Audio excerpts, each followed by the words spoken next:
はい、どうもです。今回はですね、コクテンフグっていう可愛いフグがいるんですけども、それをですね、今回皆さんにね、お見せしようかなと思っております。はい。なんでここにコクテンフグがないのかと言いますと、実はあの魚ね、食べれないんですね。フグって内臓が食べれないんだよねっていうね、イメージがあると思うんですけど、コクテンフグは身にも毒があります。まあでもフグ毒やったら、一口ぐらい食べても死にはしないとは思うんですけども、そんなことしちゃダメですよということで、今日はね、見に行くだけなんですけども、で、その時にですね、別の魚が取れればまたその魚をね、さばいていこうかなと思います。ということで早速、海に行きましょう。というわけで久しぶりのコクテンフグですね。この魚は数少ない素手で取れる魚です。青ウミガメを見つけましたが、今日の目的は違います。こちらは南洋ツバメウオ。幼魚の間は枯葉に擬態しているので、ちっちゃいやつはまだ茶色っぽいですね。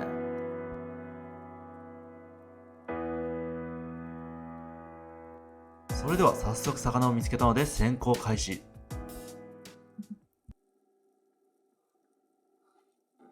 ニシキブダイがいました。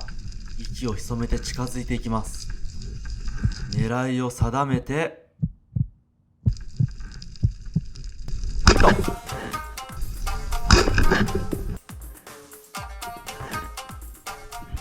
とここでまさかの抜けてしまいました。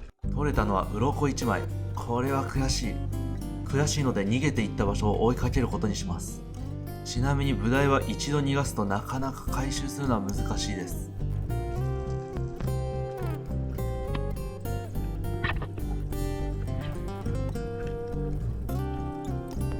しばらく逃げ込んでそうな穴の中を探してみましたが、残念ながら見つけることはできませんでした。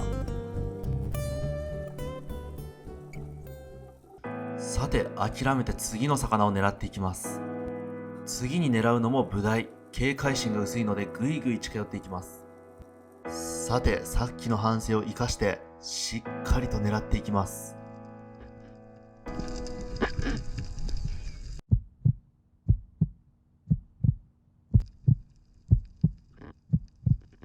ヒット。やりました。今度は回収できそうです。つけたのは一文字ブダイ。沖永良部島に最もたくさんいるブダイの一つで、警戒心が薄いのでつきやすいです。さて今度は抜けないように自ら迎えに行きます。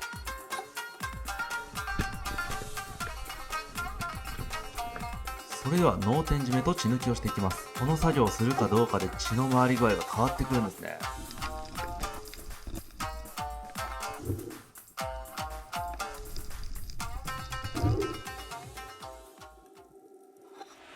さて続けざまに潜っていきましょ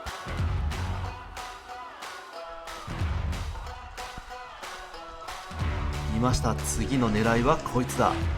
しっかりと狙いを定めてヒット。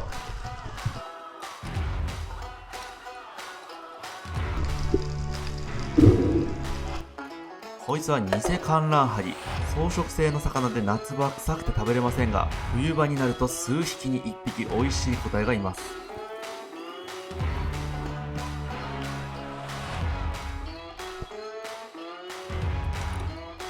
さて今度は岩の中に何やら魚を見つけました。い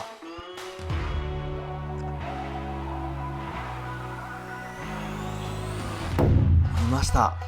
さて狙いを定めてヒット。岩の中に逃げ込んだ魚はイージーです。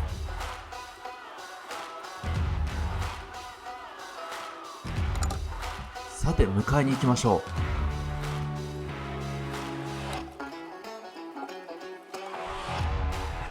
無事抜け出せました。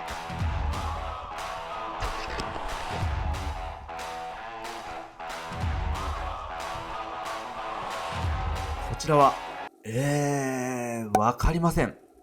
食べたことないのでとりあえず取ってみました。どんな味がするのでしょ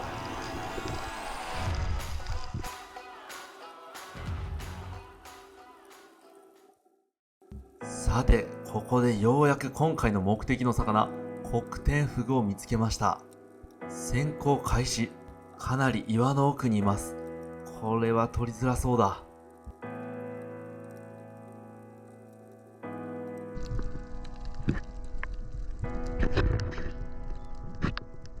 いました。こいつが黒天フグです。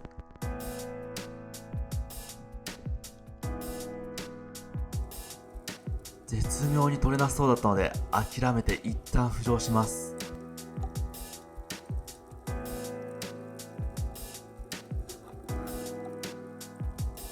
黒天フグが逃げていった方向に追いかけます。それでは潜行開始。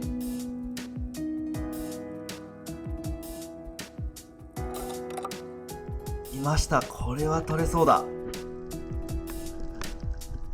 素手でキャッチしに行きます。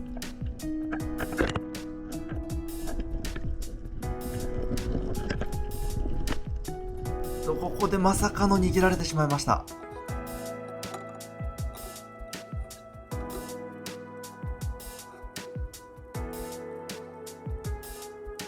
ただまだ諦めるわけにはいきません。逃げていった場所を追いかけています。今度は取りたいところ。いや、素手で取るのってね、意外と難しいんですよ。黒天フグぐらいでも結構力が強くて振りほどかれるんですよね。さて、逃げ込んだ穴にはいるのか。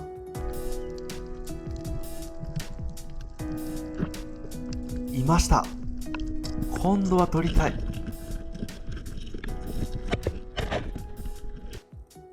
ちゃんと取れましたね。さて、こちらが黒天フグ。おそらくですけども、世界中で一番可愛い魚です。これより可愛い魚はまだ見たことないですね。ちなみに表面は無数の小さいトゲみたいなものが生えてて、触った感じは結構ザラザラしてます。これだけ可愛いんでもう言葉は不要でしょう。一旦黙りますね。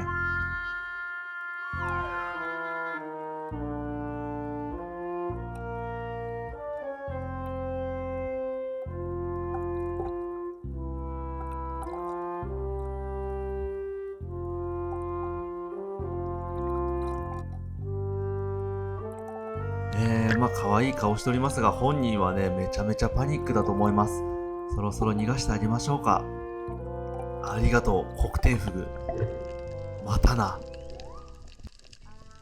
はい、というわけで戻ってまいりましたと。競りに出しても売れない魚たちですね。ブダイは競りに出して、偽観覧ハゲと謎のカワハギ。今日はこちら2匹をね、さばいていこうかなと思います。ということで、まずは観察していきましょう。はい、ということで、まず1匹目がこちらですね。はい、皆さん正直言います。売れない魚はね、僕あんまりね、名前把握してないです。わかんないです、この魚。何なんでしょうね。カワハギにね、似てるんですけど、いろいろ調べたんですけど、なんかこんだけ皮が硬くて、この形のカワハギがね、出てきませんでした。謎です。知ってる人いたらね、固定するんでコメントしてください。で、次、こちらですね。マサルチャンネル初めて出てくると思うんですけども、偽観覧ハギという魚です。ニザダイ系の魚で、こういう口をしてる魚はですね、大体ね、コウリとかを食べてるね、草食系の魚です。テンガハギとかとも近い種類で、このね、トゲがね、すごい硬くて、手でね、ここ持っちゃうと、もう本当にね、手がスパッと切れちゃうんで、もうね、みんな釣ったりしたらね、これ注意した方がいい。で、これ取れたての時はね、結構ね、模様が綺麗だったんですけど、もうちょっと模様とかなくなっちゃってますね。で、ちなみにですね、この偽観覧ハギ、こちらの魚ね、ほとんどの人がね、多分ね、初めて見ると思う。もう日本以外に住んでる人だけじゃなくて、もう日本にいる人、なんなら沖縄にいる人でも、もう初めて見るっていう人が多いと思う。で、ただね、潜ってみると、こいつ無限にいて、しかもめちゃくちゃ取れます。無限に取れる。マジで。ただ、誰も取れません。なぜなら安いから。はい。このサイズだったら、売れて10円から20円ってところですかね。そんな感じでね、価値のない魚になっているんですけども、で、これをですね、今日はね、美味しく調理できるように頑張っていこうかなと思います。ということで、早速、調理していきましょう。じゃあ、まず、鱗を落としていきましょう。意外とね、この魚、鱗いっぱいついてます。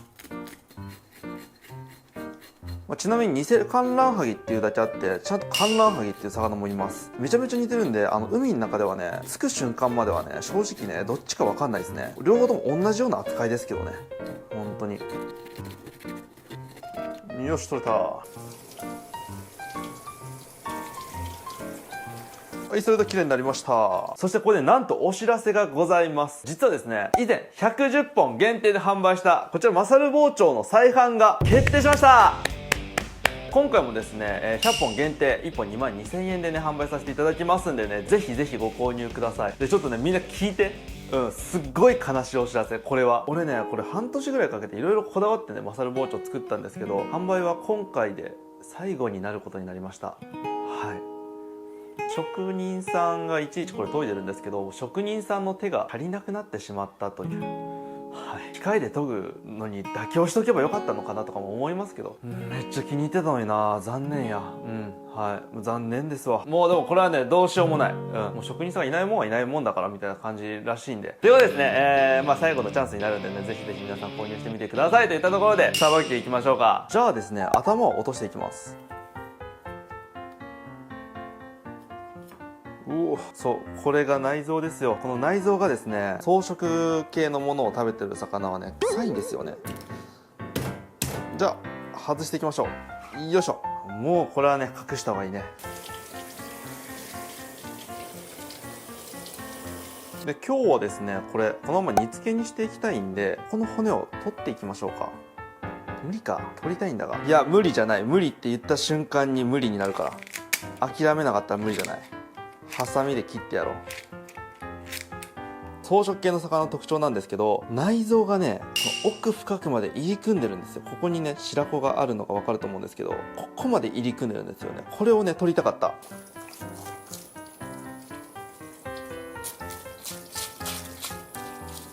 これ触った感じ、意外と脂乗ってる。ちょっと期待できるかもしれない。はい、こんな感じでね、綺麗になりました。で、次、謎のカワハギ。この頭の部分がとんでもなく硬いんで、ハサミでいきます。なんか硬い魚を頑張って包丁でさばこうとすると、包丁がどんどん欠けていくんですよね。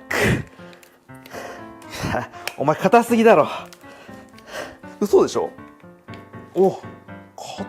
今までの魚のおでこで一番硬いかもという時は、ノコギリでいきましょう。やばい、ノコギリの刃がちょっと負けてる。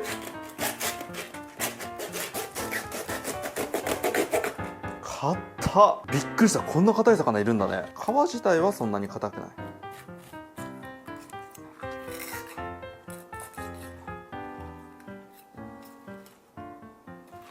お腹の中身すごいぞこれ。何食ってんの何食ってんのって言ったけど、こいつすげえ。やばいよみんな。これ見て。これ何かわかりますか皆さん。皆さん、これは衝撃ですよ。こちらサンゴですね。こんな感じでサンゴ食べるやついるんや。これ今まで知られてなかっただけで、なんなら鬼ヒトデより害悪な魚なんじゃない？すごいぞこれは。ちなみになんですけど、日本ではですね、砂浜に落ちてるサンゴとか持ち帰るの禁止されてるんですよ。この魚取ったら合法的に持ち帰れますね。いや、すごいですね。こんな感じでサンゴ食べる魚がいるんですね。今日勉強になりました。じゃあさばいていきましょう。これ肝臓が美味しそうではあるんですけども、基本的に奄美大島以南にいる魚はプラテラに当たる可能性があるんで、肝臓とか食べない方がいいです。当たった僕が言うんで間違いないと思います。それではここから調理に移っていくんですけども、でこの偽観覧ハギ、これめっちゃ臭い魚なんですけども、美味しい食べ方を島のおじいに聞いたんですけど、なんとですね、唐揚げにして、でそっから煮付けにすると匂いも飛んでめっちゃ美味しいよと言ってたんで、今日はですね、揚げ煮付け、こちらを1品目に作りまして、謎のカワハギはですね、刺身で食べようかなと思います。ということで早速調理していきましょう。とりあえず一旦素揚げにしていくんですけど、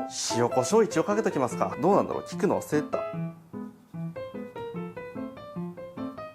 で飛び散らないように水分をしっかりと拭いておきましょう。セット。じゃあ油を入れていきます。あくまでも匂い落としで、そこまでね火入れる必要ないんで、そんな入れなくていいでしょう。こんぐらいでいいと思う。じゃあ入れましょう。おお、うわやばいやばい。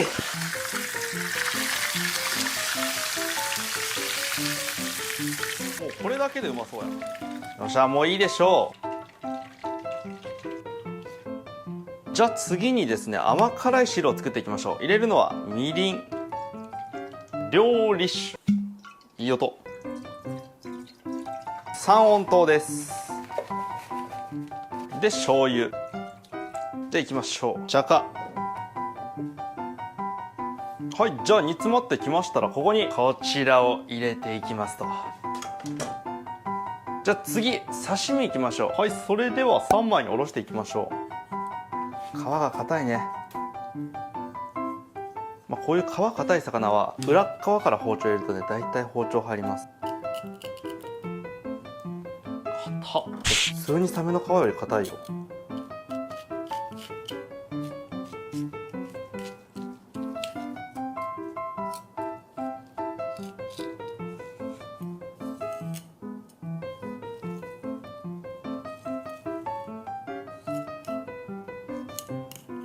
で反対側。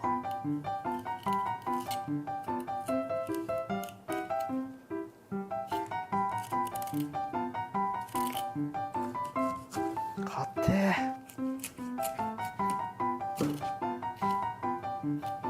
これモンガラとほぼ同じだな。さばきにくさ結構 S 級です。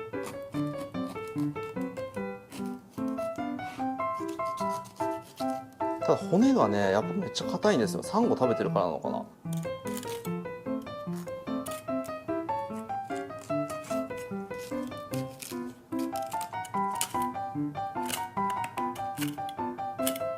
はい、それでは三枚おろしができました。見てこれみんな、意外とさ身が綺麗。普通になんかカワハギとか言われても分かんないかもね。めっちゃ綺麗身。さてこのカワハギは皮が剥げるでしょうか。お、めっちゃ気持ちいい。はい、剥げました。カワハギのここがいいよね、皮が剥ぎやすいっていうのが。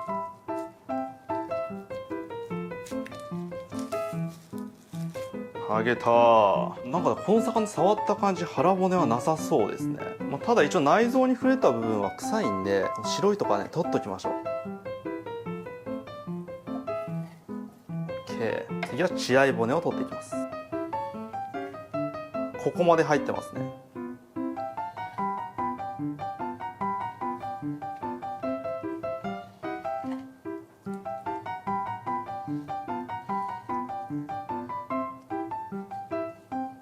はい、そしたらですね、最後です。実はカワハギはね、この白い皮があるんですけど、これ結構分厚いんですよ。これ刺身だと食べれないんで、これをね、最後薄皮引いていきます。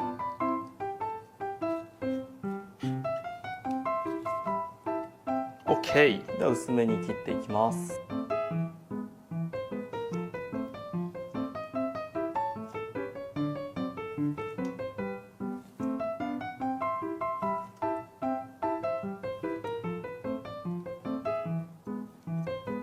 身がちょっとボロいな。綺麗に乗らない。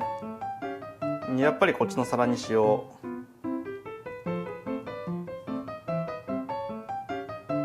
はい、完成です。